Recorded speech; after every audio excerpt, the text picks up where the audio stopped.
Welcome to the Style Blues Podcast. This is where we talk about sewing a beautiful wardrobe and creating a beautiful home. If you have style blues, we can fix it.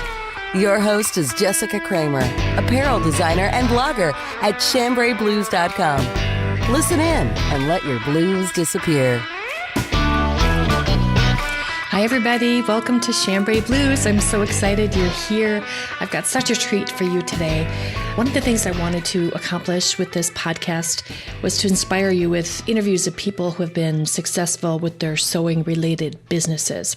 As creative people, I think that sometimes we think too narrow when it comes to business and making money from what we love. We all love to create, but we don't always get paid what we think we should. And that kind of is a downward spiral. Then at some point we stop creating because we don't feel valued in what we do. Well, using a computer-aided design tool is a great way to make your sewing business into something that'll make you money. These computerized tools, such as the Silhouette machine, are changing the industry. And now that you can make quality custom appliques or other type of things from your home with relatively little investment. These tools are really powerful and they really do a fantastic job of looking very professional. When I first heard about the Silhouette a few years ago, I had no idea what I would use something like that for. I just didn't understand what it could do or how powerful something like that is. I had a blogger friend who told me about Silhouette School, and I thought she was talking about an actual school in Chicago, which is kind of funny. Now I see Silhouette projects all over the internet, and it's much easier to understand the value of something like that. So just to be clear, Silhouette School is not an actual school or a place. It's the name of Melissa Viscount's blog. Melissa has been very successful in teaching others how to use their Silhouette machines. When I was making a list of potential people with successful businesses to interview for this podcast, Melissa was at the very top of my list. She's really inspired me, and I hope you'll enjoy listening to our discussion on how she built her online business around what she loves to do. So without further ado, we'll go on to the interview. So thank you so much for being here, Melissa. Well, thank you for having me, Jessica. I really appreciate joining you and your listeners. I just wondered, what was going through your mind, like when you first got your first machine? Did you ever have any idea that it would totally change your life? Absolutely not. I had been blogging for about 5 years prior to that. When my daughter was born in 2008, I stopped working I was a television news producer. I stopped working then to stay home and kind of dabbled in blogging, DIY kind of things, and a mom blog. And while I was doing the DIY blog is when I discovered the Silhouette machine. Kind of went back and forth between a Silhouette and a Cricut, and decided, I would try out the Silhouette Portrait, which is the smaller, less expensive machine. And my husband, like you said, gave it to me for Christmas that year. And literally on a whim, sitting in my living room of our old house. We used to live in Delaware, and we've since moved to California, but was sitting there thinking, if I blog about this machine on my DIY blog, people who don't have the Silhouette machine will be not interested. So I was like, I'll just start a second blog. So that's what I did, and was maintaining both blogs for about 6 months, and then Silhouette School. There was nothing like it at the time. There really still isn't, although there's now more and more tutorials coming out from, other sources and things. But no, I had no idea that it would change our life. My husband, I can assure you, never thought in a million years he would be leaving his longtime career in pharmaceuticals to join me working on a craft blog. But that's where we are. I just think that's fabulous that he's in business with you and that you're doing it together. My in-laws owned a restaurant for years and years, and they cooked together in the kitchen, the really small, tiny kitchen in the back, for years and years. And it's just amazing to me how you can do that, how you can make that work professionally. Yep, it's amazing to me some days too. He's sitting about 10 feet from me right now. But it definitely is, has its challenges, but it's also super rewarding. It has given us actually the freedom to move cross country, and we can work wherever there's Wi-Fi. So that's what we've been doing.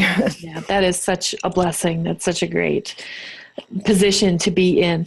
So just to go over a few things about the machine itself, in case, someone is unfamiliar with what a silhouette machine actually does, can you just give me a brief rundown of how it works? Sure. So the silhouette machines, there's several of them. The portrait, as I mentioned, is the smaller one. And then there's now 3 versions of the silhouette cameo. They've just come out in, various years. So there's 3 different models. And what they do, they're a die cutting machine similar to a Cricut or a scan and cut, which they can cut. You basically use a software program with an SVG file or different types of cutting files. You can even bring in like a JPEG and end up cutting that, but you can cut it on various materials such as paper or vinyl or heat transfer vinyl. You can make stencils with it. So essentially you are designing in the software on the computer and then connecting to your silhouette machine, your die cutter, and then having the machine do the cutting for you. So it started as really popular with scrapbookers. They were no longer who didn't want to have to fussy cut their little embellishments anymore. You could have the machine do it very, very quickly for you. And now it's become super popular with people who want to customize, a first birthday shirt for their child, or who a lot of people end up getting it and then starting Etsy shops because, there's a demand from family and friends. Oh, can you make a little decal for me to put on my car window? Or can you make a teacher appreciation gift or whatever it may be. So for a $250 machine, it's really opened the doors for a lot of people to do a lot more than even just scrapbooking. Yeah. It's really interesting to me how it's, even though it's really designed for home use, that it has so many applications for small businesses.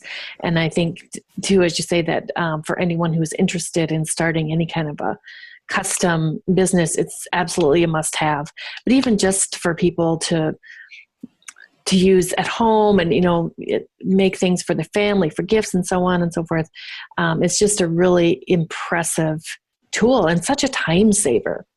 Yeah, for sure. And people are constantly finding new ways to use it. I travel a couple times a year to speak at conferences across the country, and I'm always blown away by the number of people who come up and tell me the way they're using it. Men who've come up and told me, I put leather through there to etch onto and then use as a stencil for gun holsters and, crazy types of things.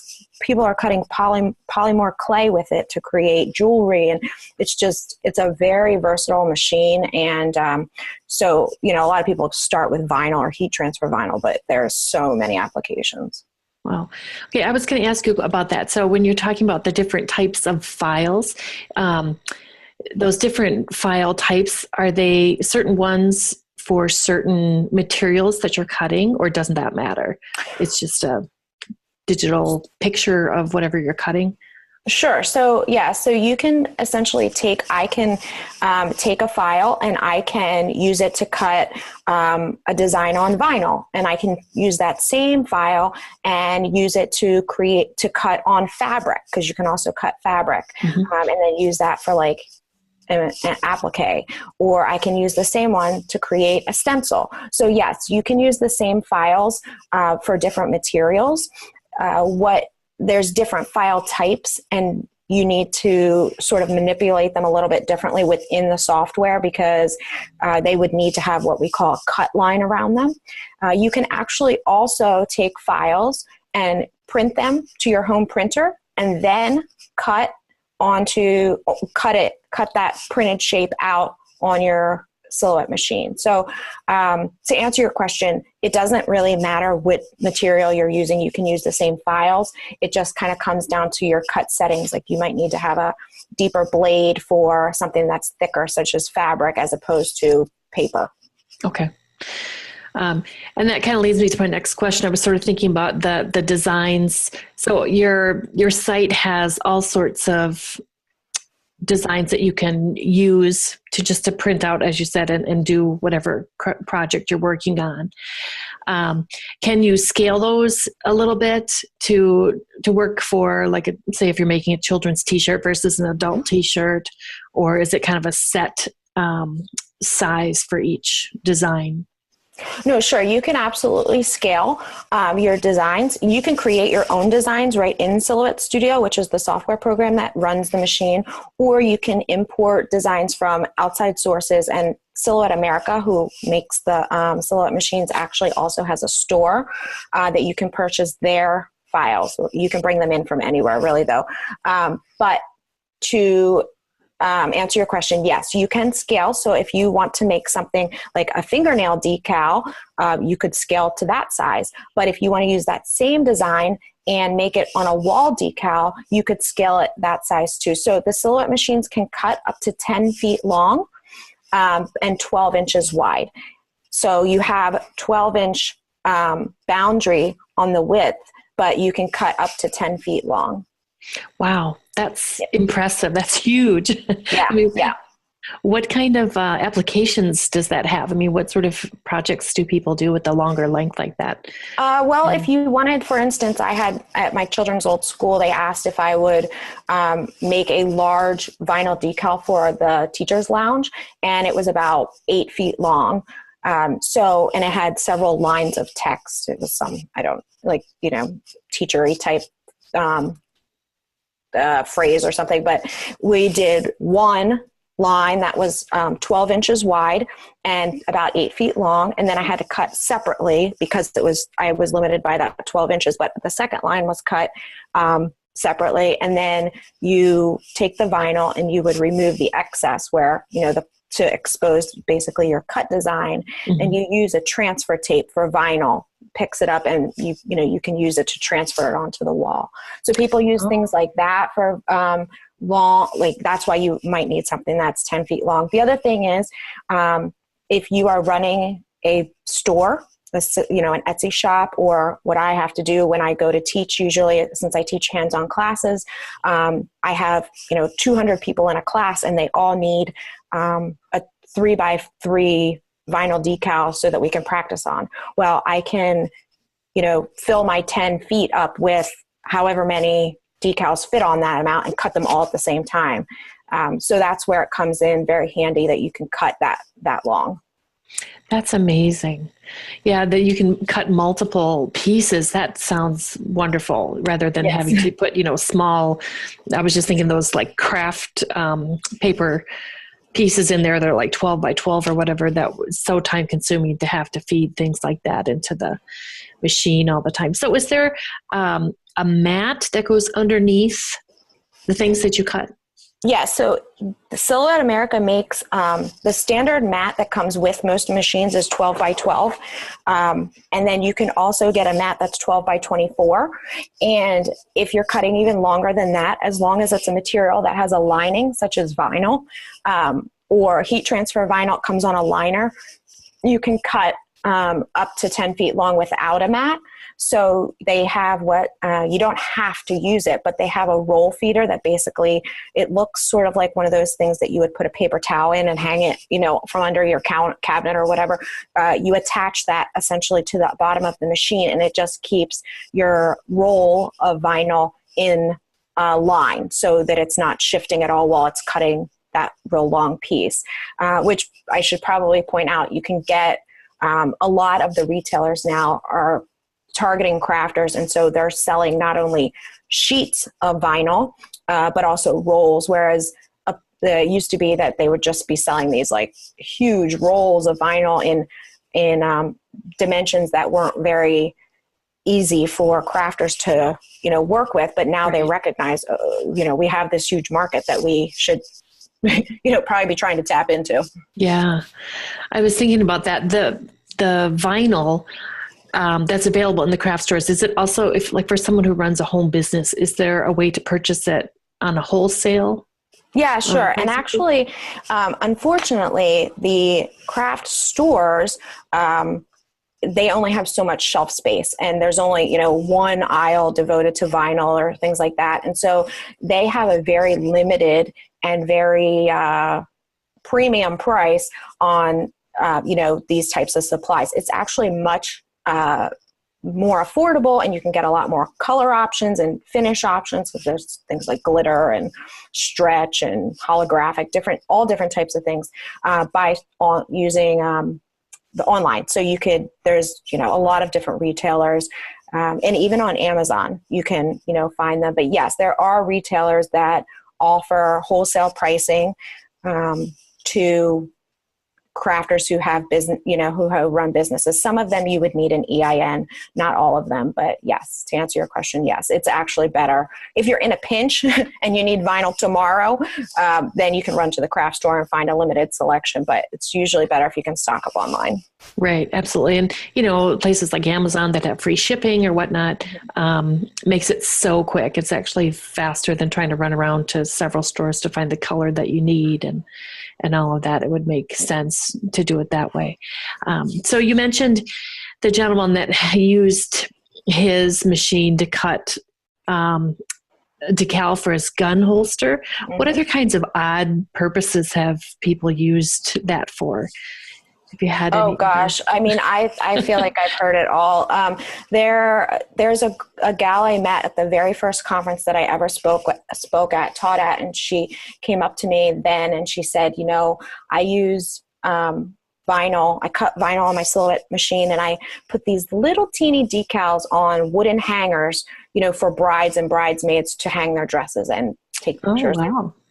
She emailed me back about, 2 or 3 months ago, and she said, we just paid off our house from my business, with the help of my business. And I really, she was emailing to thank me, which is obviously very humbling, but, things like that are just kind of out of the box ideas. And that's what I always tell people. If you're looking to have a successful business, try not to sell the same thing as everybody else. Yeah. I know it can be difficult to find a little niche, but that's really the key. We've had people, you can make temporary tattoos, which I've done for my kids when if we go to my husband went to Penn State. And so, I made temporary tattoos for them when we went to a game.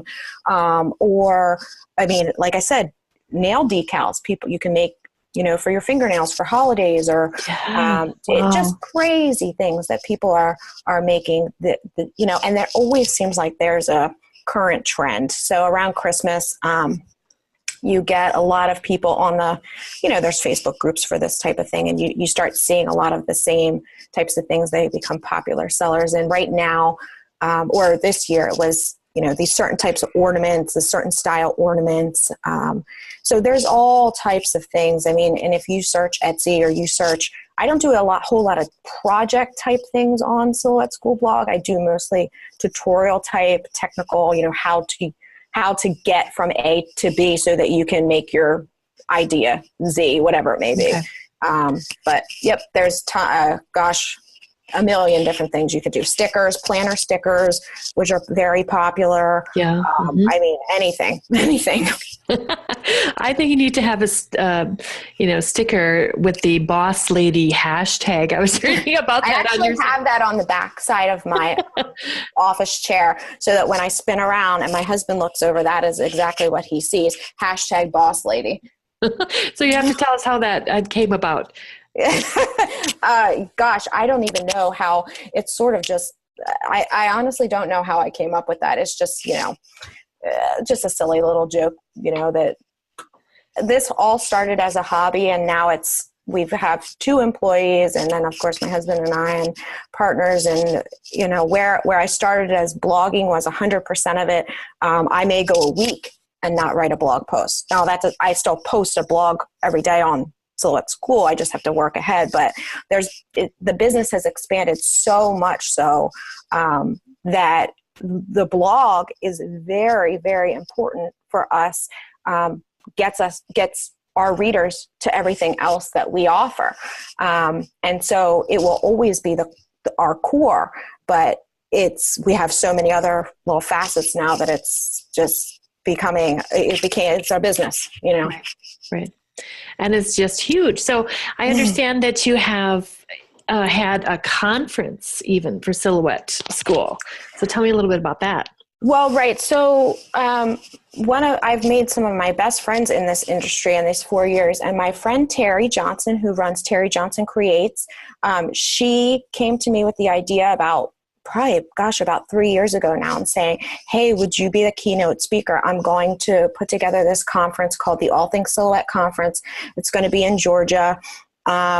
In November of, it must have been 2015. And so we went down there and we taught classes, and then we did it again. And now we're going on our number 6. Well, when I said to Terry, we always do it in the same place. I don't organize it. I'm not an events planner.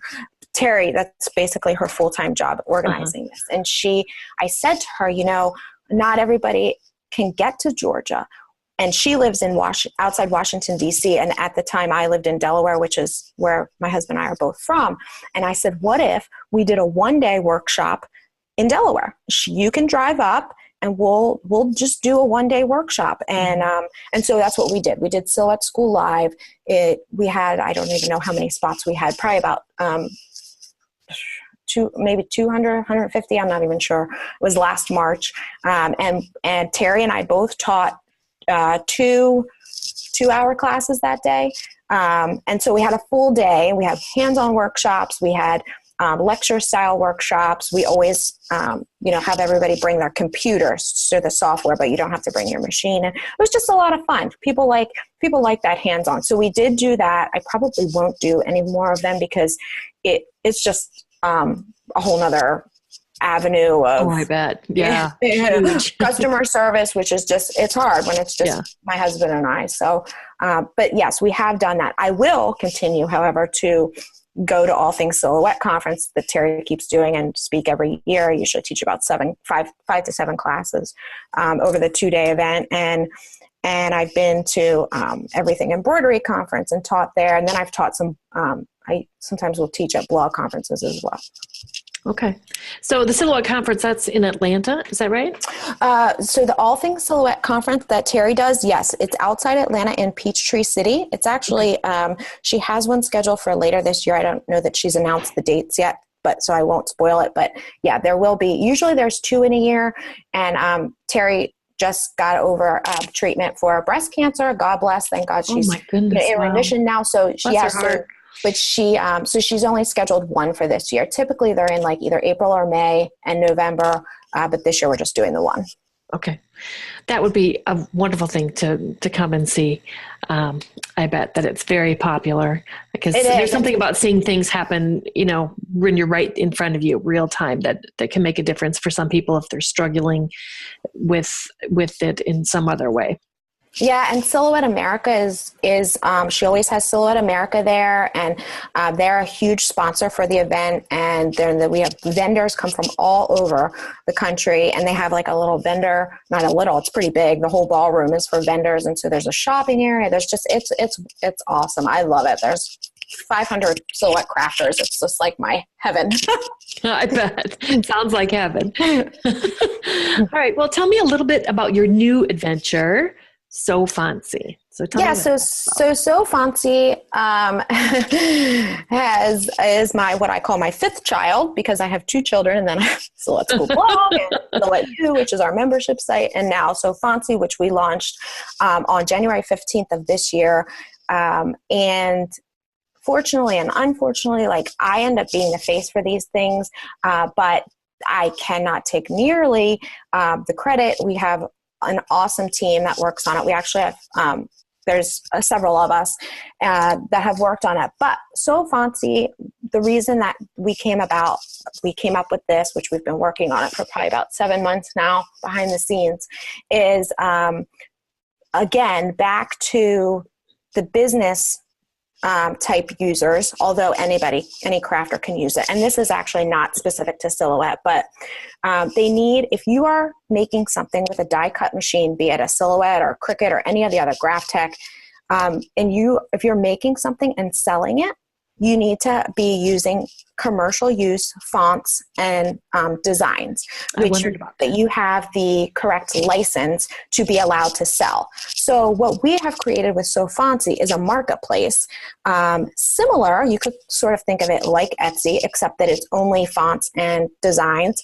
And we have partnered with designers who specifically design for cutters. So I have actually gone through, and if there's something that I feel is not cut friendly, like a font may be wonderful, it's very distressed or it has all these brush strokes, but it is not easy to cut. And so that's a great font maybe, but maybe not for our site. Because what I want to do and what our goal is really to make it so that the crafters can purchase these designs. And we also have free ones, but to download designs and fonts from So Fontsy, open it in their program, whether it's Cricut Design Space or Silhouette Studio or the GraphTech software or Adobe Illustrator, and cut.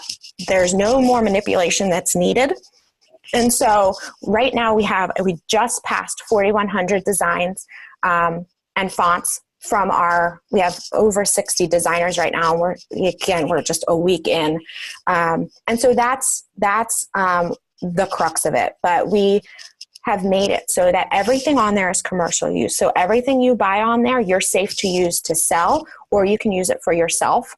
And the fonts can even be used to create other digital designs that you can then go and sell in the digital format. Wow. So that's where it came from. We were looking to make a place that people could easily find commercial use and cut-friendly designs and fonts. That is such a great thing. You never know if you are using something, if it's really available for you to use it or not. I feel like sometimes, you hear these horror stories of people who use a font or some photo or something, and all of a sudden they get this backlash of letters and things from the original owner or copyright owner. And so it's great to have a place that you can go to find those things. Yeah, you really do have to be careful, specifically if you're selling, that you're making sure that you're using designs and fonts that you have the actual license to. So we carefully vet all of our designers that we allow to open shops on our site. And we have, we are not afraid to be picky, and we have been, but we feel like the ones that we have are the best of the best in this area of crafting and in this area of fonts and designs they're just pretty much anything that you might be looking for, whether it's a Mardi Gras design or a 3D paper design, or some of the stuff on there will just blow you away. But yes, they're all safe to be used commercially. And they are so beautiful. I've spent more than enough time just sort of browsing, looking at all the different options that are available. And I can't wait to try some of them out and make some fun things. Yeah, we're super excited because the designers, we have a great group of designers there, and they're continuing to upload more and more designs. So as I mentioned, we've been working on this for about 6 months, and we didn't bring the designers in to start uploading until that was like the last step, basically. And so they are continuing to upload, and our goal is to create this huge database or library of options for people, so that So Fontsy is what they think of when they're like, okay, I need a font, or I need anything that's cuttable. That we are where they think of. Mm-hmm. Awesome. That's awesome. I will have links to Melissa's sites in the show notes so that you can check things out firsthand. Melissa, where's the best place for people to connect with you online, social media or? Oh yeah, I feel like I'm everywhere. We have a very engaged Facebook page for Silhouette School blog. It's just, if you look up Silhouette School, we are very engaged on there. I do Facebook Live several times a week. We post on there multiple times a day, answer questions. My email inbox is always available, and I do respond. Myself, Bob, or Ashley, my assistant, will always respond within 24 hours. We're super proud of how engaged we are, and I think because of that, we have such loyal readers and followers, and so much so that they have allowed us to turn our little hobby blog into our business that fully supports our family. And so I just, part of that is the customer service. And we just love that. So yeah, I'm on Facebook, I'm on Instagram, I'm on all the regular places. And each of our Silhouette School, Silhouette U, So Fancy, they all have their own social media handles. Okay. All right. Well, thank you so much for being here today. I really appreciate all your knowledge and insights. And I know that people are going to be really excited to hear about your new adventure as well as Silhouette School. So thank you for your time, and I really look forward to seeing what's coming next for you in the future with your success. I wish you all the best. Well, thank you, Jessica. I really appreciate that, you had me on today, and hopefully it inspires someone to get crafty. Wow, was she inspiring or what? I just love hearing Melissa's story, and I'm so thrilled that she was able to share it with us. The potential for having the ability to create your own customized designs is huge. There are unlimited ways to use a computerized tool like the Silhouette in a home-based business. I'm not sure if you caught her mention there was a gal who paid off her house by designing custom wooden hanger labels for brides. Wow, isn't that amazing? I just think that's a wonderful creative idea. It's interesting to me that Melissa's main focus, or her niche, is really in education. She mentioned she doesn't really do project tutorials, but rather focuses on teaching others how to use their Silhouette machines. I think education is just such an important thing. Sharing your knowledge can make a world of difference to someone else that may be struggling. Melissa does such a great job of sharing what she knows in different ways with her ebooks and her blog and the conference that she has. I find it fascinating that she is successful globally as well. People all around the world have read her ebooks and applied her knowledge to their businesses wherever they may live. So that's all for today. I thank you so much for listening. I'll have more interviews coming up in the next few weeks, and I hope you were inspired by today's episode. I know I certainly was, and I look forward to having some more great guests. Thanks. Have a great day. You are listening to the Style Blues Podcast. If you have questions about this episode, you can contact us by email, info@chambrayblues.com, or visit our Chambray Blues Sewing Patterns and Tutorials Facebook page and group. Don't forget to leave us a review on iTunes. Until next time, style those blues.